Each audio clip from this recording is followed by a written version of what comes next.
இந்த விஷயம் தெரியாம ஒன்டாரியோவில் ஊபர் சேவிங்னு சொன்னா $2,500 $5,000 கடன்ல மாட்டுறதுக்கு நிறைய சான்ஸ் இருக்கு. என் ஃப்ரெண்டுக்கு நடந்த ஒரு ரியல் ஸ்டோரியை தான் இந்த வீடியோவில் நான் ஷேர் பண்ண போறேன். ஒன்டாரியோவில் கார் வச்சுட்டு சொன்னா அந்த வீடியோ ஃபுல்லா பாருங்க. டிடக்டிபிள்ங்கிற விஷயத்துல நிறைய பேருக்கு டவுட்ஸ் இருக்குது. எல்லா கவரேஜுக்குமே டிடக்டிபிள் உண்டா, அப்படி இல்லைன்னு சொன்னா ஸ்பெசிஃபிக்கான கவரேஜுக்கு தான் டிடக்டிபிள் வருமா, அப்படி டிடக்டிபிள் போடக்குள்ள எவ்வளவு மாதிரி டிடக்டிபிள் போடணும், டிடக்டிபிள் இல்லாம கூட நம்ம இன்சூரன்ஸ் எடுக்கலாமான்னு சொல்லலாம். நிறைய பேருக்கு நிறைய டவுட்ஸ் இருக்குது. அதுலயும் முக்கியமா நீங்க ரைட் ஷேரிங் பண்ற ஒரு ஆளா இருப்பீங்கன்னு சொன்னா நிறைய பேருக்கு ஊபர்ல இருக்கிற டிடக்டிபிள் விஷயம் தெரியா. என் ஃப்ரெண்ட் ஒரு ஆள் ஊபர் செஞ்சிட்டு இருந்தாரு.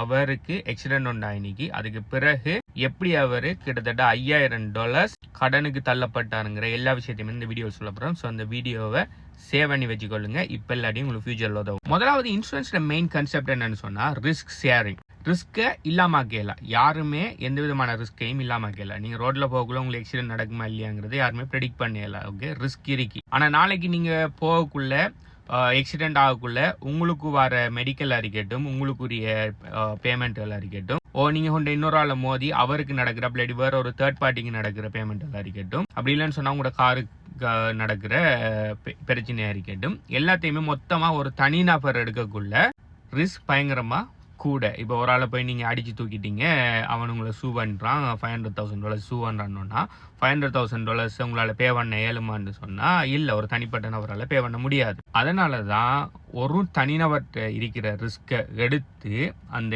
ஏரியாவில் இருக்கிற மற்ற எல்லாருக்குமே பிரிச்சு கொடுக்கறது தான் இந்த ரிஸ்க் ஷேரிங். இதுதான் இந்த இன்சூரன்ஸோட கன்செப்ட். உதாரணத்துக்கு ஒரு ஏரியாவில் 1000 கார் இருக்குன்னு சொன்னா அந்த 1000 காருமே ஒரு மாதத்தில் ஆக்சிடென்ட் பட போறல. அதுல ஒரு 10 கார் ஆக்சிடென்ட் படுதுன்னு வைங்களேன். அப்ப என்ன நடக்குன்னு சொன்னா அந்த 10 கார் ஆக்சிடென்ட் படுறதால வார செலவை எடுத்து அந்த மொத்த 1000 காருக்குமே பிரிச்சு கொடுக்கறதால அந்த 1000 பேருமே மாதம் ஒரு சின்ன ஒரு அமௌண்ட் $300, $400, $500 பே பண்றாங்க ஒரு இன்சூரன்ஸ் கம்பெனிக்கு. அந்த இன்சூரன்ஸ் கம்பெனி என்ன நடக்குது, அந்த காசை எடுத்து அந்த கிளைம் வர அந்த 10 வெஹிக்கிளுக்கும் பிரிச்சு கொடுக்காங்க. இதுதான் சிம்பிளான கான்செப்ட். இப்படி இன்சூரன்ஸை ஷேர் பண்ணக்குள்ள அதை ஆக்களோடையும் ஷேர் பண்ணுவாங்க. அதோட சேர்த்து உங்களையும் ரிஸ்க் எடுக்க வைப்பாங்க. இப்ப எல்லா ரிஸ்கையும் எடுத்து மத்தாக்கள்கிட்ட கொடுத்தா உங்களுக்குன்னு சொல்லி ஒரு ரெஸ்பான்சிபிலிட்டி ஒன்று இல்லாம போயிடும். ரைட்? அப்படி உங்களுக்குன்னு சொல்லி ஒரு ரெஸ்பான்சிபிலிட்டி ஒன்று தரணுங்கிறதுக்காக insurance company in case of a claim அவங்க பே பண்றதுக்கு முதல் உங்களை பே பண்ண சொல்லுவாங்க. ஆனா இது எல்லா கவரேஜுக்குமே டிடக்டிபிள் பே பண்ண சொல்லுவாங்களான்னு கேட்டா இல்ல. டிடக்டிபிள் எதுக்கு அப்ளை ஆகுன்னு சொன்னா உங்களோட காரு எனக்குற காஸ்ட்டுக்கு தான் உங்களோட டிடக்டிபிள் அப்ளை ஆகும். அதாவது டேமேஜ் டு யோர் வெஹிக்கிள். நான் ஆல்ரெடி பழைய ஒரு வீடியோவில் என்னென்ன மாதிரியான கவரேஜஸ் இருக்குது, அதுல ஃபுல் கவரேஜ் என்ன, தேர்ட் பார்ட்டி கவரேஜ் என்ன, தேர்ட் பார்ட்டி கவரேஜ்லயும் 2 வகையான கவரேஜ் இருக்குன்னு சொல்லி ஒரு வீடியோ போட்டிருந்தேன். வீடியோ பார்க்காதாக்க இந்த பிளேலிஸ்ட்ல இருக்கு, போய் பார்த்துக்கொள்ளுங்க. அதுல உங்களுக்கு தர பேமெண்ட்டுக்கும் உங்களால இன்னொரு ஆள் தேர்ட் பார்ட்டி கொடுக்கப்படுற பேமெண்ட்டுக்கும் நீங்க எந்த விதமான டிடக்டிபிளும் பே பண்ண தேவையில்ல. ஆனா நீங்க உங்களோட காருக்கு எடுக்கிற பேமெண்ட்டுக்கு நீங்க டிடக்டிபிள் பே பண்ணணும். அப்படி பே பண்ற டிடக்டிபிளை யாரு தீர்மானிக்கிறேன்னு சொன்னா நீங்க தான் தீர்மானிக்கணும், உங்களோட கேப்பபிலிட்டியை பொறுத்தது. உதாரணத்துக்கு நீங்க உங்களோட டிடக்டிபிள் $1000 வச்சிருக்கீங்கன்னு சொன்னா in case of an accident, உங்களோட ஃபால்ட்ல ஆக்சிடென்ட் ஒன்று நடந்துட்டுன்னு சொன்னா அதோட கிளைம் அமௌண்ட் $5,000 வரும்னா அதுல $1,000 நீங்க பே பண்ணுவீங்க. பேலன்ஸ் இருக்கிற $4,000 இன்சூரன்ஸ் கம்பெனி பே பண்ணுவாங்க.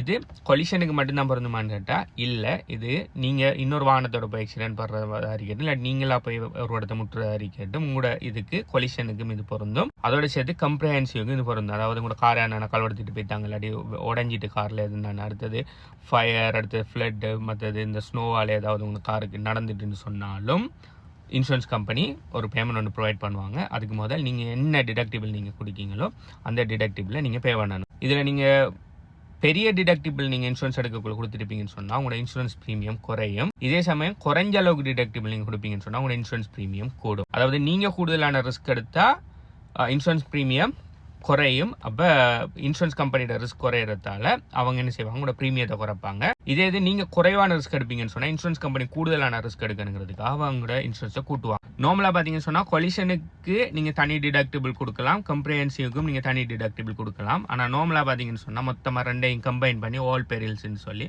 மொத்தமா 1 டிடக்டிபிள் தான் அநேகமானவர்கள் கொடுப்பாங்க. ஆனா உங்களுக்கும் மத்தாக்களும் கொடுக்குற கவரேஜுக்கு எந்த விதமான டிடக்டிபிளும் நீங்க பே பண்ண தேவையில்லை. நீங்க ஒரு இடத்த போய் ஆக்சிடென்ட் பண்றீங்க, உங்களுக்கு ஏதாவது மெடிக்கலுக்குரிய கிளைமேட் வருதுன்னு சொன்னால் அதில் நீங்கள் டிடக்டிபிள் பே பண்ண தேவையில்ல. அதே இது இன்னொரு ஆளுக்கு மெடிக்கலுக்கு பே பண்ணுறாங்க தேர்ட் பார்ட்டிக்குன்னு சொன்னால் அதுக்கும் நீங்கள் எந்த விதமான டிடக்டிலும் பே பண்ண தேவையில்ல. அடுத்தது இன்னொரு ஆளோட ஃபால்ட்டில் வந்து உங்களோட கார் ஆக்சிடென்ட் ஆகிடுன்னு சொன்னால் அவரோட இன்சூரன்ஸ் கம்பெனி உங்களுக்கு பே பண்ணக்குள்ள நீங்கள் எந்த விதமான டிடக்டிலும் பே பண்ண தேவையில்ல. அடுத்தது இன்சூரன்ஸ் இல்லாமல் ஒரு ஆள் வந்து உங்களோட காரில் மோதிட்டேன்னு சொன்னாலும் உங்களோட இன்சூரன்ஸ் கம்பெனி உங்களோட கார் அன்னைக்கு தருவாங்க. ஸோ அந்த டைமில் கூட நீங்கள் டிடக்டிபிள் பே பண்ண தேவையில்லை. இப்போ உங்களுக்கு அடுத்த கொஸ்டின் வரும், எவ்வளவு டிடக்டிபிள் போட்டால் நல்லன்னு சொல்லி. எவ்வளவுக்கு உங்களுக்கு பே பண்ணுறதுக்கு அஃபோர்டபுளுங்கிறத பார்த்து நீங்கள் டிடக்டிபிள் போடணும். உதாரணத்துக்கு நாளைக்கு நீங்கள் ஒரு $1000 டிடக்டிபிள் போட்டுறீங்க, நாளைக்கு ஒரு ஆக்சிடென்ட் நடந்துட்டுன்னா நீங்கள் $1000 உடனே பே பண்ணுறதுக்கு உங்கள்கிட்ட சேவிங்ஸில் இருக்குதாங்கிறத முதலாவது நீங்கள் பார்க்கணும். நார்மலாக நாங்கள் இன்சூரன்ஸ் ப்ரீமியம் கால்குலேட் பண்ணக்குள்ள நாங்கள் டிஃபால்ட்டாக $1000 போடுவோம். ஆனால் நாங்கள் கஸ்டமரோட டிஸ்கஸ் பண்ணக்குள்ள அவங்களோட ஒப்பீனியனுக்கு எடுத்தால் மாற்றுவோம். ஓகே, சிலாக்கள் $2,500 போட சொல்லுவாங்க, சிலாக்கள் $1,000 குறைங்கன்னு சொல்லுவாங்க. நார்மலாக ஸ்டாண்டர்ட் பார்த்தீங்கன்னு சொன்னால் நாங்கள் $1,000 தான் நாங்கள் நார்மலாக போடுறது. அதே நீங்கள் ஆல்வேஸ் உங்களோட இன்சூரன்ஸ் ஏஜென்ட்டோடையோ இன்சூரன்ஸ் புரோக்கரோடையோ நீங்கள் அதை கூட்டி குறைச்சி என்ன மாதிரி உங்களோட ப்ரீமியம் வருதுங்கிறத செக் பண்ணிக்கொள்ளலாம். நீங்கள் டிடக்டிபிள் மாற்ற கூட உங்களோட ப்ரீமியம் மாறும். அடுத்தது மிக முக்கியமானது, நிறைய பேர் ஊபர் ரைட் ஷேர் செஞ்சுட்டு இருக்கீங்க. நார்மலாக ஊபர் ரைட் ஷேர் செஞ்சுட்டு இருக்கக்குள்ளே ஏதாவது ஆக்சிடென்ட் நடக்கும்னு சொன்னால் உங்களோட கார் இன்சூரன்ஸ் வரமாட்டிக்கு உங்களோட ஊபர் இன்சூரன்ஸ் தான் உள்ளுக்கு வரும். நிறைய பேருக்கு ஊபர் இன்சூரன்ஸ் பே பண்ணுறதுக்கு முதல் ஊபர் இன்சூரன்ஸோட டிடக்டிபிளை நீங்கள் பே பண்ணணுங்கிற விஷயமே தெரியாமல் நிறைய பேர் ஊபர் செஞ்சுட்டு இருக்கீங்க. இது என் ஃப்ரெண்டுக்கு நடந்தது. என் ஃப்ரெண்ட் பார்த்தீங்கன்னு சொன்னால் ஃபுல் டைமாக ஊபர் தான் ட்ரைவ் பண்ணுறாரு. அவர் ஒரு நாள் ஹைவேயில் ஒரு பேசஞ்சரோட ஹைவேல போகக்குள்ள ஒரு ஆக்சிடென்ட் ஆகிட்டு அவரோட ஃபால்ட்டுன்னு வந்துட்டு அவருக்கு இந்த டிடக்டிபிள் விஷயம் எதுவுமே தெரியா. உடனே பேசஞ்சர் இருக்கக்குள்ளே ஆக்சிடென்ட் நடந்ததால என்ன பண்ணிருக்காருன்னு சொன்னால் ஊபருக்கு கால் பண்ணி ரிப்போர்ட் பண்ணிட்டாரு. ஊபருக்கு கால் பண்ணி ரிப்போர்ட் பண்ண லைக் கொலிஷன் சென்டருக்கு போங்க எல்லாத்தையும் செய்யுங்கன்னு சொல்லி எல்லா ப்ரொசீஜர் முடிச்சதுக்கு பிறகு கிளைம் எஸ்டிமேட் பண்ணுறதுக்கு அவங்க அவரை ஒரு கார் ரிப்பேர் ஷாப்புக்கு அனுப்பியிருக்காங்க. கிளைம் எஸ்டிமேட் பண்ணக்குள்ள அவரோட கிளைம் பார்த்தீங்கன்னு சொன்னால் கிட்டத்தட்ட $15,000 வந்துருக்குது. ஏன்னா அவரை விண்ட்ஷீல்டு எல்லாம் கரெக்ட் வந்ததால அது வரைக்கும் ஓகே. ஆனால் அதுக்கு பிறகு 15,000 பே பண்ணுறதுக்கு முதல் உங்களோட deductible 2,500 plus on top of that அந்த 15,000க்குரிய டெக்ஸ்ட் ஆல்மோஸ்ட் $2,000 கிட்ட வரும். இவ்வளோத்தையும் பே பண்ணுங்க, மிச்ச பேலன்ஸை நாங்கள் பே பண்ணுவோன்னு சொல்லி ஊபர்ற கிளைம் அட்ஜஸ்டர் இவருக்கு மெயில் பண்ணியிருந்தார்.